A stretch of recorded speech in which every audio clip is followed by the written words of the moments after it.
In each and every review of Act 1 or Act 2, you will read that PowerStorm is a one-man band. And it's true. But was it always that way? Well, let's find out.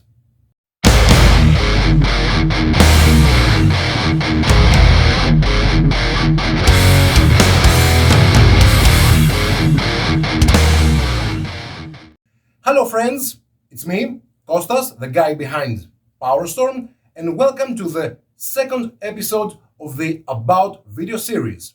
In this one, I will talk to you about PowerStorm. I will talk about the history of PowerStorm. But because I think I have too much to say here and I don't want you to get bored, I think I will split it in two parts. So today, this is the first part of the history of PowerStorm. Let's get started. We will have to go back into 1993 when I met the guy who became and still is one of my best friends ever, Mr. Andreas Tsiakos. Andreas is a very well-known poet here in Greece. In fact, his poems are translated into several languages, and we got along from the very first moment. Although he was more into classic rock and Greek rock, and I was a metalhead.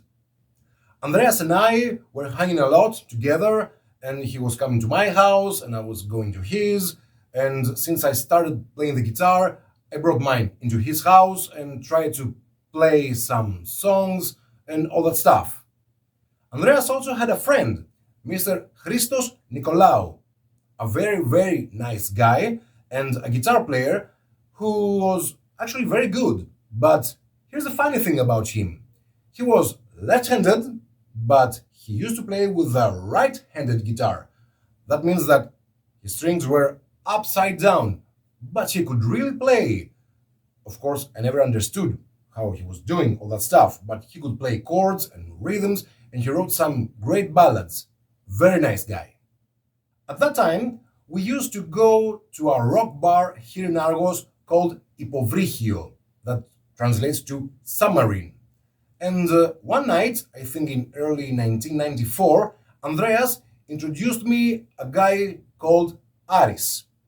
Aris was the younger brother of a well-known drummer here in our area called Akis Karadzias. Aris came to me and said, "Oh, Kostas, I heard you play the guitar." And I said, "Well, not really."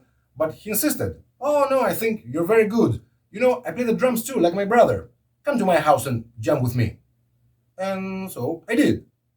After a couple of hours of jamming, it appeared that Aris was worse on drums than I was on guitar. So I decided to go back home and continue practice and stop thinking about forming bands and all stuff. A couple of weeks later, his older brother came to me, Akis, and said to me, "Well, Kostas, my brother told me that you are very good on guitar." And I said, "No, I'm not." But he also insisted and said to me, "Come on, come to my house and jam with me." And for some reason, I went. It appeared that Akis could really play the drums. He could keep some steady beats and perform some nice drum fills. And after a couple of hours of jamming, he said to me, "Okay, Kostas, you're good. We're going to form a band." And then Andreas said, "Yeah, we will name the band Sarkina Prosopia." That translates to flesh masks. Pretty cool name, if you ask me. And that was my very first band, Sarkina Prosopia, the predecessor of PowerStorm. At that time, the lineup was Akis on drums, me on guitar, Andreas on vocals, and his friend Christos on guitars also. We had 3 or 4 songs, if I remember correctly. I wrote the music and Andreas the lyrics. And I think they were pretty cool songs. A couple of months later, Christos decided to leave the band because he had his own reasons. And that was a double problem because Christos not only played the guitar, but he also detuned his guitar an octave lower and played the bass parts. So we needed to find a bass player too. And that's where Grigoris Economou enters the story. Grigoris was a very good friend of mine back in high school. He started to play the guitar also, and he used to come to our rehearsals and spend time with us. So I said to him, well, why don't you detune your guitar an octave lower and play the bass parts? And he did it. And he liked it. And he became our bass player. But as time was passing by, our music style was becoming heavier and heavier and heavier. So at some point, Andreas told us, you guys need to continue play heavy metal, but I'm not into this stuff.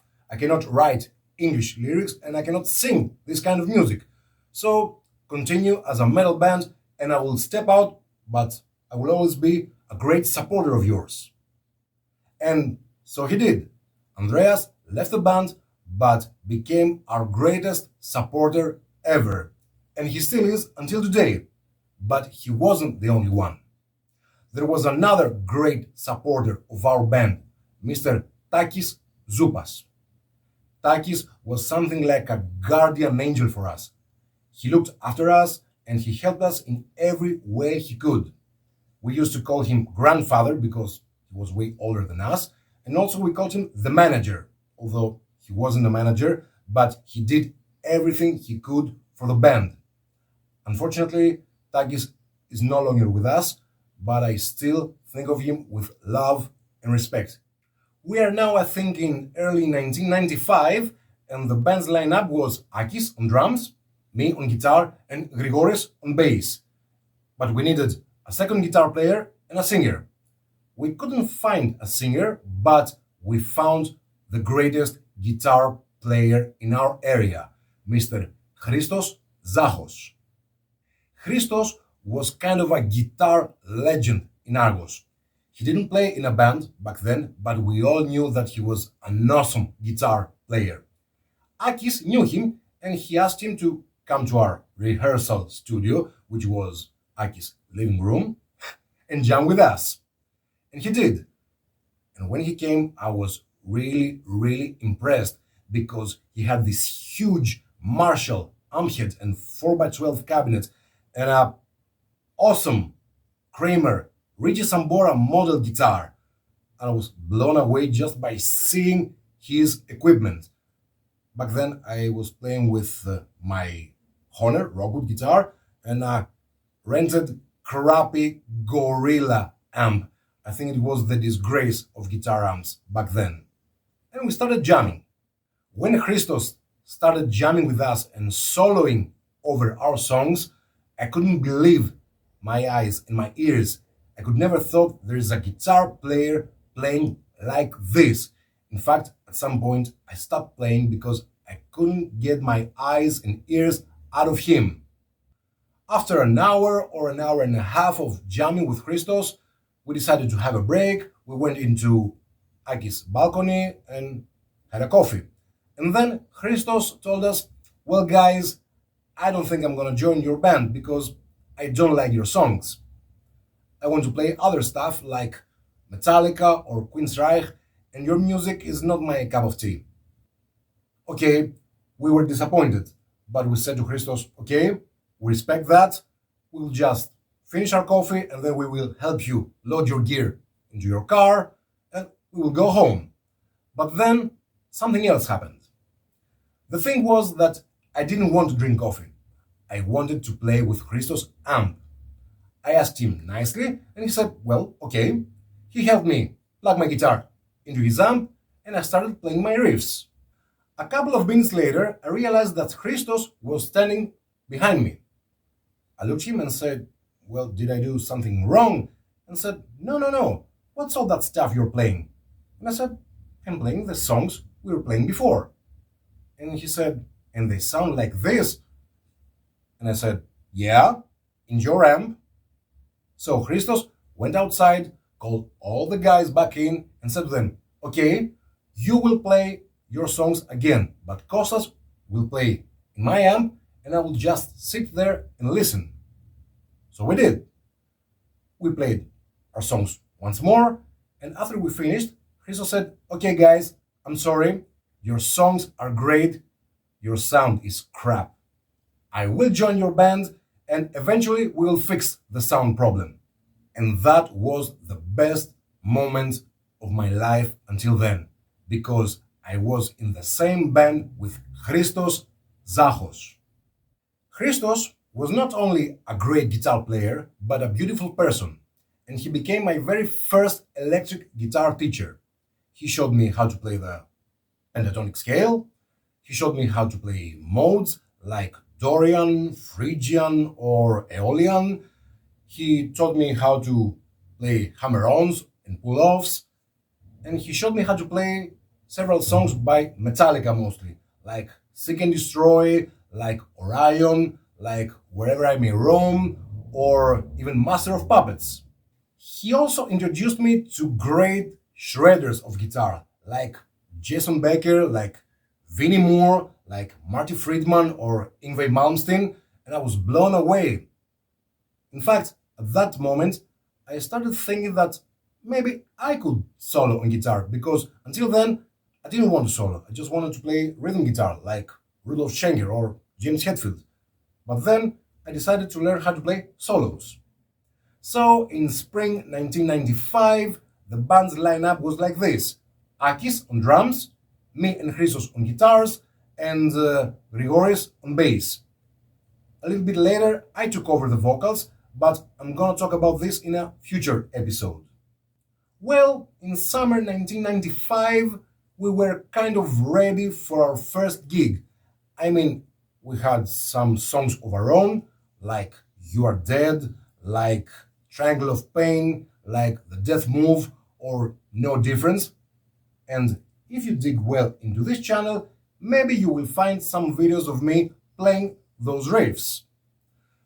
We also had some cool covers from bands like Metallica and Judas Priest mostly. We had a proposition from the bar Ipovregio, the bar I mentioned earlier, to play there, but we didn't have a name for the band. And we didn't have a name for the band because we never cared about it. The only thing that mattered to us was the music. But since we were going to play live, we needed to have a name. So in a night in summer 1995, we were sitting with our friends in the center of Argos. There was a park back then, and we were thinking of names. At some point, I said the word storm, but Aki said, no, it's too short. We need to find something bigger. And he started thinking of names containing the word storm. He said Black Storm, White Storm, Red Storm, Iron Storm, Steel Storm, Metal Storm. I denied that because it was a Slayer song. And I was very tired of listening to names. And I said to myself, okay, the next name he will mention, I will accept it.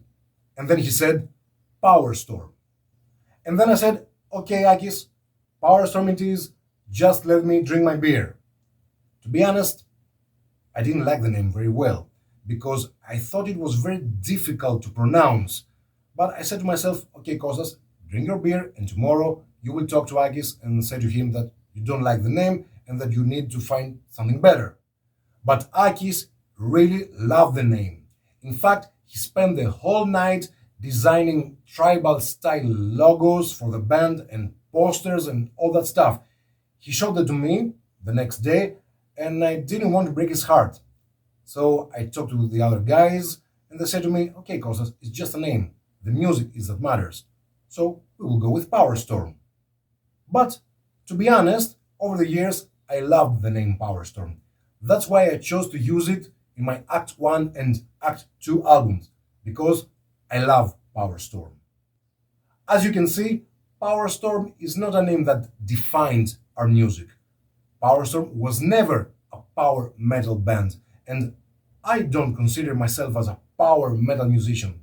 Of course, I like power metal, bands like Halloween or Heaven's Gate or Stratovarius or Savatage or Running Wild, but I don't think I'm a power metal musician. PowerStorm is just a name we found by luck. Well, that's the first part of the About PowerStorm episode. I hope you liked the video, and if you did, please feel free to leave a comment or even like the video or share it or even subscribe to my channel.